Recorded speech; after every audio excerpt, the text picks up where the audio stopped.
Les fans du Seigneur de la Jungle le connaissaient pour son rôle dans Tarzan. Les aventures fantastiques. Joe Lara est mort ce samedi 29 mai dans des circonstances dramatiques. L'acteur de 58 ans a perdu la vie dans un accident d'avion avec son épouse, Gwen Lara, auteur de livres diététiques basés sur la foi.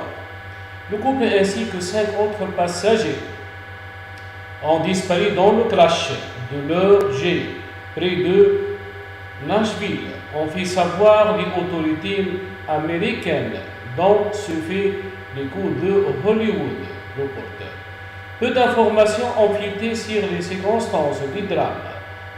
D'après l'administration fédérale de l'aviation, l'appareil s'est abîmé dans le lac Percy Priest, dans le Tennessee. Il devait initialement atterrir à l'aéroport international de Palm Beach, en Floride.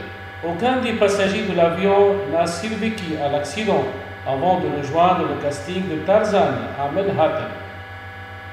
En 1989, Joe Lara avait démarré sa carrière en tant que mannequin dans le téléfilm Le Natif de San Diego, incarné le rôle titre de Tarzan, cherchant à sauver sa chimpanzé Cheetah à New York. Il avait de nouveau incarné le personnage culte dans la série de Tarzan, les aventures fantastiques tournées en Afrique du Sud en 1996. Au cours de sa carrière, Joe Lara est apparu dans une vingtaine de films avant de se consacrer entièrement à la musique. Cet ancien sportif avait notamment sorti l'album The Cry of Freedom en 2009.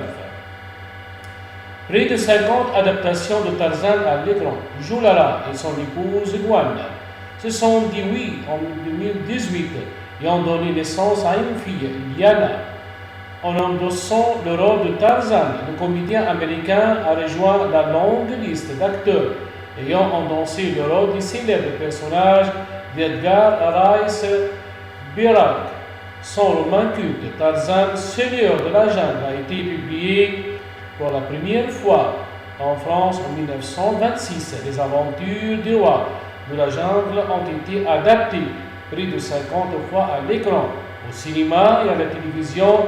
De 1918, la dernière version en date est celle de David Yates, Harry Potter, réalisée en 2016 avec Alexander Skarsgård et Margot Robbie au casting.